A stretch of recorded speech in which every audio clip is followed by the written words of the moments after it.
我哋大家請起立啊！南無本師釋迦牟尼佛。南無本師釋迦牟尼佛。南無本師釋迦牟尼佛。南無本師釋迦牟尼佛。南無本師釋迦牟尼佛。南無本師釋迦牟尼佛。好，大家請坐下。我哋繼續講啦喎。我哋上一次咧仲係講緊呢個題目嘅佛法普遍應用於日常生活當中。印順導師認為咧，我哋修學佛教咧個人咧值得重視佢嘅，使佛法應用於日常生活當中，亦都係修學佛法能夠起規範淨化身心、解決身心嘅得用。即係話我哋佛教裏頭好多項目你可以修噶嘛，拜佛啊、誦經啊、拜懺啊、打坐啊、布施啊、參加百關齋戒啊、打佛七啊等等，呢都係宗教嘅情操之一嚟噶嘛。當你放低咗呢啲，我日日念經、三部金剛經、三部彌陀經咁樣之類啊，我日日好準時咁樣做啊，誦經啊、拜佛。當你放低咗之後，你就行住坐臥之中，你會去買餸啦，你會做一啲嘢啦，銀行啊，做翻你嘅正常生活。咁在呢啲正常生活嘅時候，你會唔會忘記咗經裏頭教我哋嗰種道理咧？我哋通常咧就係念經嘅時候好勤力啊，好虔誠啊，表現咗咧非常之好有信心啊咁樣去念。當你放低嘅時候，日常生活當中嘅時候，你會唔會運用啊？你聽咗經嗰啲嘢咧，嗰啲咁嘅道理去運用出嚟咧？呢個係要講嘅真正嘅目標。佢咪講話你有冇念經啊？你有冇拜佛啦？你有冇打坐啊？呢啲係我哋佛教徒應該做嘅事。但係除咗之外，你放低咗呢啲咁嘅宗教前做嘅活動之後，你嘅心態係安喺邊一度？你又安翻好似一般人咁樣貪嗔痴啊？或者你真係跟翻個經文去講少貪嗔痴咧，即係少或者我念經還念經啫，保佑我啫嘛，即係保佑我自己有乜乜啫嘛，我念經為咗保佑我自己，你唔係用喺自己身心裏頭，即係想改變自己。所以佛法裏頭咧就係講。去強調咧就係改變自己，改變思想，改變行為，然後咧你先至可以達到佛陀所講啊，你先至可以解脫身心，解決生老病死。我哋嘅我執係影響到我哋咧一生人啊！嗱，我執啊就我嚇，我念經，我打坐，我布施，我乜，你一定將個我字放喺前面嘅。當你打坐時，你見到人打坐，你好唔順眼，唔打坐。好啦，咁樣你食素，你見到人唔食素，唔食素，有一種佢成日都唔食素。即係咧係講話，總之我哋咧就忘記咗佛陀講我哋咧，從有我執，乜嘢都我係個我執，要改變到咧無我嗰種智慧。嗱，無我係智慧嚟㗎嚇，唔係話冇將個我死啦，行屍走肉嗰種啊，唔係喪屍啊，係講話你知道就咩叫我，你唔再起到我，但係你做翻嘢係日常生活人咁做你係咁做，但係咧你已經有一種智慧咧，無我智慧，所以無我咧唔係指你喪屍咁啊，冇咗意識啊咁嘅意思，係講話你已經知道咩叫我執，然後我執係令到你會咩？貪嗔痴，有貪嗔痴一定咩啊？殺盜人亡。世界上好多個問題啊，小案又好，大案又好，種種人與人之間嘅爭執又好，等等，都係從我而嚟嘅。所以佛陀咧出現喺呢個世界，佢希望我哋都似佢解脫，唔係話講話我加持你，等你步步高升啊，發財啊，佛陀係講呢啲。如果講呢啲嘢咧，你揾神教就得㗎啦。佛陀咧實在係最主要講，令到我哋生老病死苦，令到我哋受苦無量，一世一世咁樣落去咧，記得我執。所以你唔理係小乘佛教講又好，或者大乘嘅唯識講又好，空中嘅佛教講又好，一定係講除我執、除法執呢兩個。小乘佛教佢一定強調去我執，我執煩惱，叫做煩惱障啊嘛，有冇聽過啊？煩惱障係小乘人成日提嘅，有煩惱障咩啊？我也，嗰大乘咧加多一樣嘢就所知障，所以兩個障咧就令到我哋喺呢個三界裏頭咧嚇，或者六道裏頭咧氹轉啦，好多嘢你轉唔出嚟嘅喎，都係因為我認為乜，呢個咧就障礙我哋咧解決生死嘅。有啲人甚至知道都好，你都好難實踐，因為點解？我哋習慣咗啊嘛，習慣嗰個主觀好強，我哋好難接受人哋嘅嗰個意見嘅。我提出嘅意見一定係好好嘅，咁點解你唔接受咧？真正嘅就喺呢度嚟啦。你哋係公司又好，家庭又好，就因為大家意見唔同啊，令到我哋唔轉嘅咧係我執。你聽經又好，你拜佛又好，你念經又好，你誦經又做乜都好，啊布施又好，持戒考做乜嘢都好，你都要知道，你都係為咗講咩？隨我執啊，唔係淨係我哋加持我念咗支係部經啊，加持媽，加持我乜啊咁之類，人教都可以噶啦，唔使釋迦牟尼佛出現呢個世界。所以佛陀咧希望嗰啲弟子咧，他朝日可以能夠咩事身語盡所作意辦梵行已立，不受後有，大家平等。佛教係講平等嘅，平等即係講我而家解決，你亦都可以解決，唔係講我高高在上，你要崇拜我。嗱，佛教冇呢樣嘢㗎。不過演變到現在嘅時候咧，就變咗崇拜嘅儀式，變咗多咗拜神婆、拜神公啦。繼續講嗱，佢話佛法咧唔係虛玄莫測嘅理論。嗱，如果假設佛陀講啲理論太過玄妙啊乜嘢，你估我哋聽唔聽懂咧？聽唔懂又點做咧？你話俾我聽。如果佛陀講啲嘢㗎好玄妙，哇！做乜咁深啊？我唔知你講乜嘢喎。咁如果咁講法咧，點會利益到我哋咧？所以佛陀講啲嘢一定係乜嘢嘢咧？佢唔係虛妄莫測嘅道理，或者係神奇怪僻嘅事情。佛所開示嘅佢冇神上身嘅，聽清楚。佛陀在世嘅時候冇神上身，佛教係冇神上身呢樣嘢，佢係法身嚟，淨係真理嘅法身。佢點解要上你嘅臭皮囊咧？要知道佛陀咧所講道咧係冇古靈精怪嘢，冇講啲嘢咧神乎其神咁之類嘅嘢。佢所開示嘅一定係我哋人咧能夠知道講乜嘢，同埋能夠真係做得到。如果唔係，佢講咗之後，我哋做咗講咩做咩啊？我講啲嘢出嚟，你做唔到，唔得㗎，我唔得㗎，咁你做嚟做乜嘢啫嘛？佢一定講啲嘢，你肯做，你肯勤力，你一定得。嗱，就佛教嗰道理咁啊，所以成日講精準啊嘛。37道品裏頭，每一道都講精準嘅。精準意思講，你肯做你就得。佛陀係好務實一個修行者。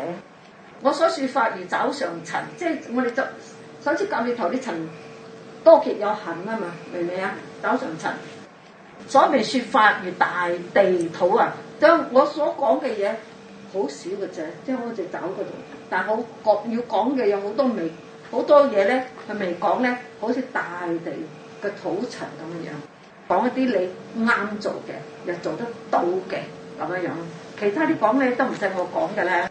呢句係點嘅意思咧？佛只係開示基於人生正行，即係正確嘅行為，例如五戒啊、十善啊、八正道啊等第37道品啊，呢啲叫正行。而通向究竟嘅正法，究竟即係通向咧，他只要你有成就解脫嗰種嘅正確嘅方法，所以咧有37道品啦。當然加埋菩薩咧就有所謂六度萬行啦。世間有更多嘅理論同埋事行啊，就係其他嘅種種嘅理論啊，或者知識啦，因無關於修治身心，但係無關於我哋修治身體。醫生醫你嘅身體，又醫唔到你條命。你有咩病咪俾啲藥你去，佢冇辦法醫你條命噶嘛。佢只係講你頭痛俾頭痛藥啦，你有乜？但係佢冇辦法真正醫到你個命。呢啲世間嘅種種知識、技巧等等，無關於修治我哋嘅身心啊，而趨向解脫嘅理想，即係每個人都想解脫，但解脫就係邊一方面、邊一個方向咧？解脫我哋八苦嗰種理想，我哋個個月都有八苦嘛，個個都要經驗過生老病死苦，你有求不得苦，個個月都有。呢啲世間人唔會教你修行對治你嘅身心嘅苦惱呢種理想，佛係全而不能，佛係即係講佢唔會講呢啲世間人已經有呢啲世間知識，教你點樣脫貧啊，勤你啲做嘢啦，開工廠啦，開公司啦，用科技改善我哋人嘅壽命啦、長啲命啦。所以呢啲世間知識咧，佛陀咧全而不説，因為對你解決你自己嘅真正問題冇關係。呢啲咁嘅世間種種嘅知識咧，佢話自有人去發揚傳播呢啲知識啦。就好似京東講到世間善法，咁啊總之係改善世間人嘅生活或者病痛，佢都係屬於世間嘅好嘅知識。你話呢係世間善法，佛教係全而不論，因為世間人有人去做啦，解決生死啊、生老病死苦啊、輪迴等等咧，呢啲世間個學問係唔會教你。佛咧就藉我哋人類眾生嘅身心，我哋身心好痛苦嘅。冇錢貧窮一樣痛苦，有錢一樣痛苦，係有其他痛苦啫嘛。你話啊有錢仲有咩痛苦啊？你哋好幼稚嘅，你知唔知？你有錢啊，有得食你仲痛苦，係唔知道啊？衣食住行係外在財嚟，係啲福報嚟嘅，但係內心嘅擾亂你啊，人與人之間嘅感情啊、鬥爭啊等等咧，係會影響佢嘅心理嘅質素。咁你如果有智慧嘅時候咧，就唔會俾影響得咁緊要。但係好多人都係因為人與人之間嘅問題，親戚又好、朋友又好、同事又好等等，係產生好多好多問題。就係因為自己啊，一方面冇咁嘅智慧去應付佢，人與人之間悲劇，所以求不得苦，有冤憎會苦，呢都唔係錢去解決，愛別離苦亦唔係錢去解決。仲係有你嘅生老病死，亦都唔係錢去解決，所以醫生唔可以醫你嘅生老病死嘅。身心咧呢度嚟講，五蘊熾成苦，帶俾你嗰種痛苦，只有你自己知。五蘊熾成苦，只有自己知。佛陀出現呢個世界，唔係為咗即係加持你，你想得乜得乜，唔係滿足你嘅貪欲，開始一個法門俾你聽，一個方法俾你聽。等你自己好解決你自己嘅問題，係唔可以長期講話成加持你腳痛啊，等人腳唔痛噶嘛。佛咧就人類嘅身心指出咧迷惘流轉，迷惘即係我點解我究竟係邊個嚟嘅咧？我點解會死？我唔死得唔得咧？即係我哋好迷惘噶嘛。係咪死咗之後乜都冇咧？我哋好迷惘噶嘛。死咗乜都冇都 OK 啲係嘛？即係冇眼睇啦嘛。所以咧佛就指出我哋啊。點解會迷惘流轉？你究竟係乜？我哋同時都會問啊：我是誰？我是什麼 ？What am I? Who am I？ 本來西方嘅哲學又好，東方嘅哲學又好，都係要問我究竟存在嘅意義喺邊度？我究竟係什麼？咁咪揾唔到答案喎。咁我喺邊度咧？始終流轉即係輪迴生死，同埋你嘅迷惘啦，咁一 confuse 咁嘅意思啦。如實解決嘅可能，如實解決你真係要解決你身心嘅痛苦嘅個可能性。咁啊，激發誘導我哋人咧去持行啊，去修持、去實踐嘅。所以你佛教講啲道理出嚟咧，你係做得到。如果你肯做，一定做得到。基本上嚟講就五戒十善，我頭先講啦，五戒十善啊，八關齋戒係好多人都做得。布施你都做得，或多或少你都會布施，即係幫人啊，啲善舉個個人都會做得到嘅嚇。咁啊，佛陀在《阿含經》之中咧，時提出咩？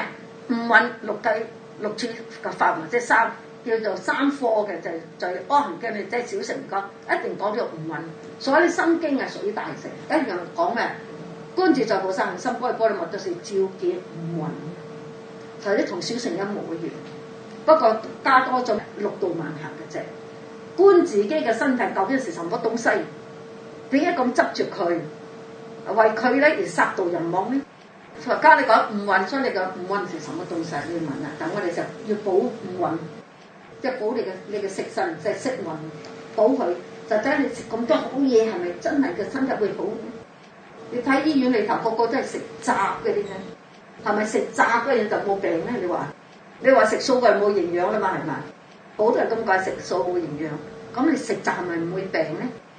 唔係喎，佛陀咧就話咧，呢個五蘊咧帶俾我哋好多痛苦，係同我哋嘅貪嗔痴有關係。咁啊，佛陀講五蘊，同我哋小乘人講五蘊，五蘊中無我；大乘講啊，五蘊皆空，係咪啊？照見五蘊皆空，小乘講五蘊揾唔到個我。即係意思咩？一樣嘅意思，不過係用唔蘊無我嚟講，身體揾唔到個我。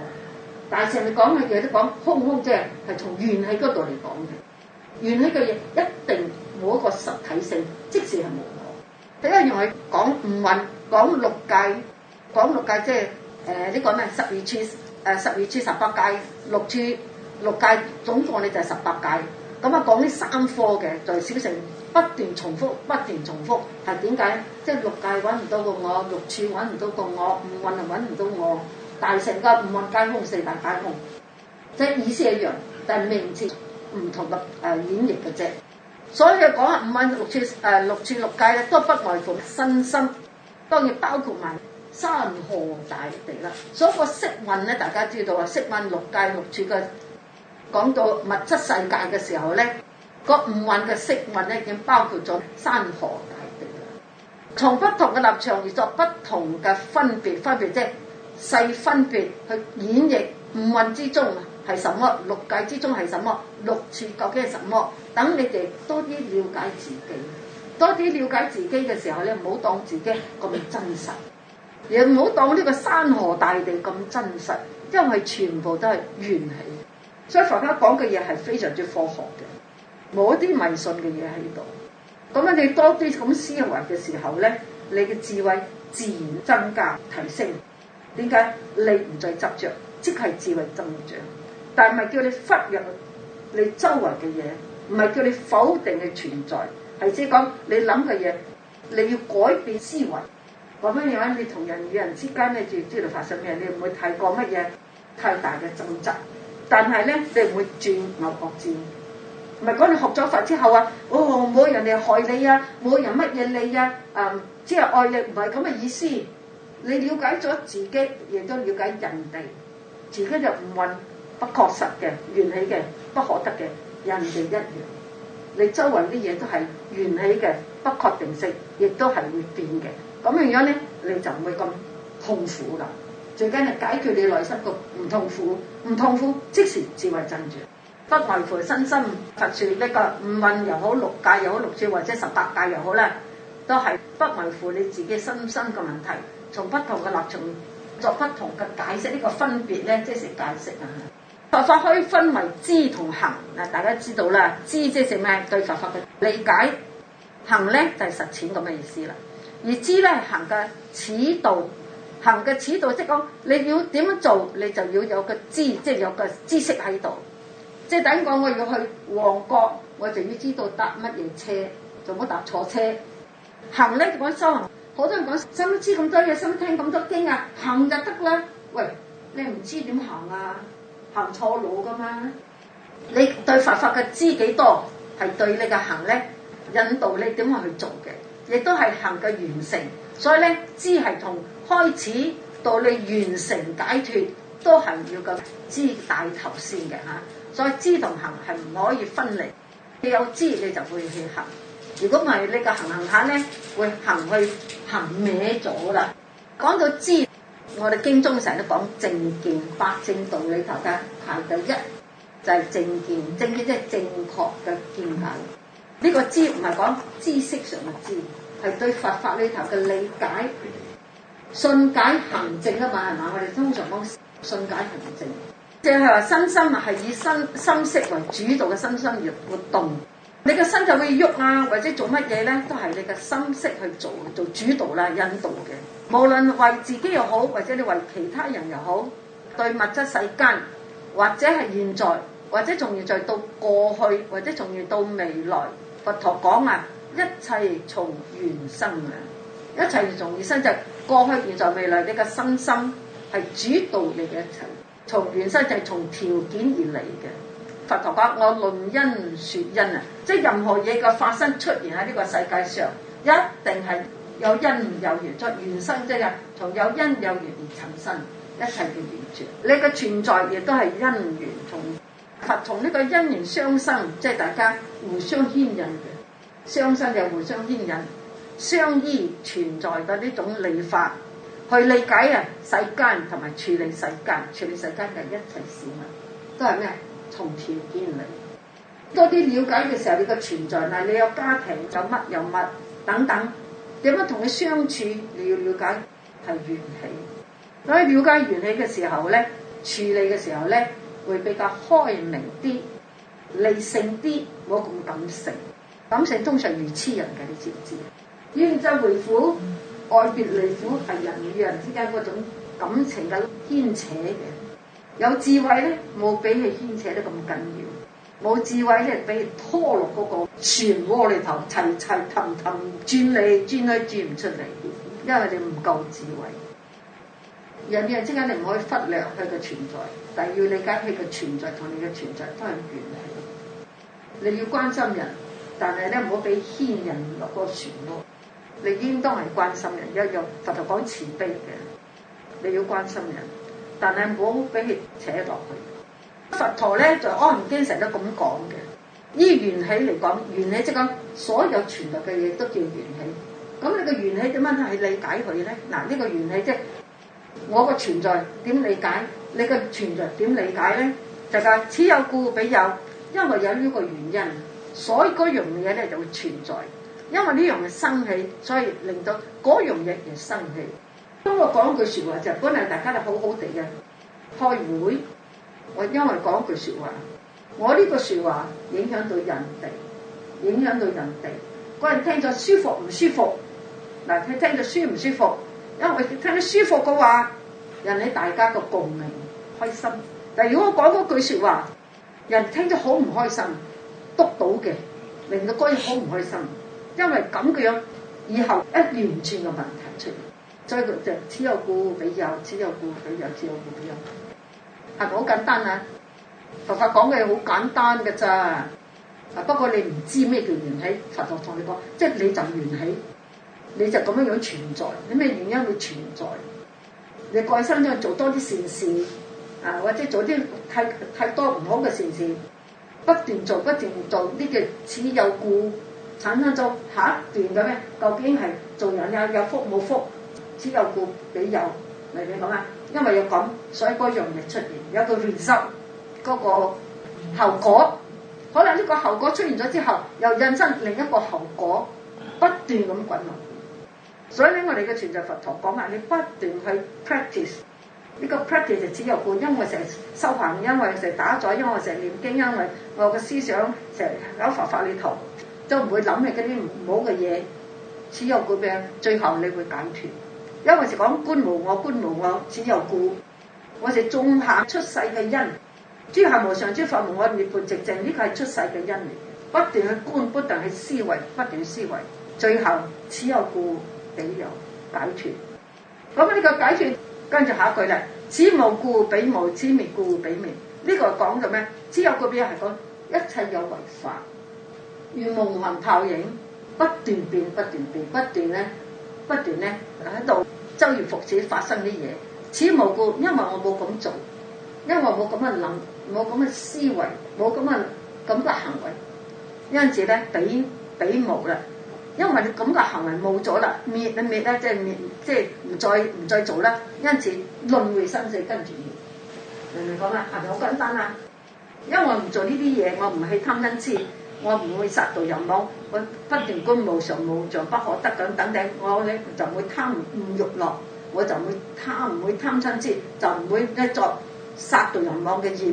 因此咧，我咧有盡頭嘅日，即係我有解脫嘅一日咁嘅意思。此有故彼有係一切有為法，要了解嘅如夢幻泡影。跟住咧，你能夠時時訓練自己。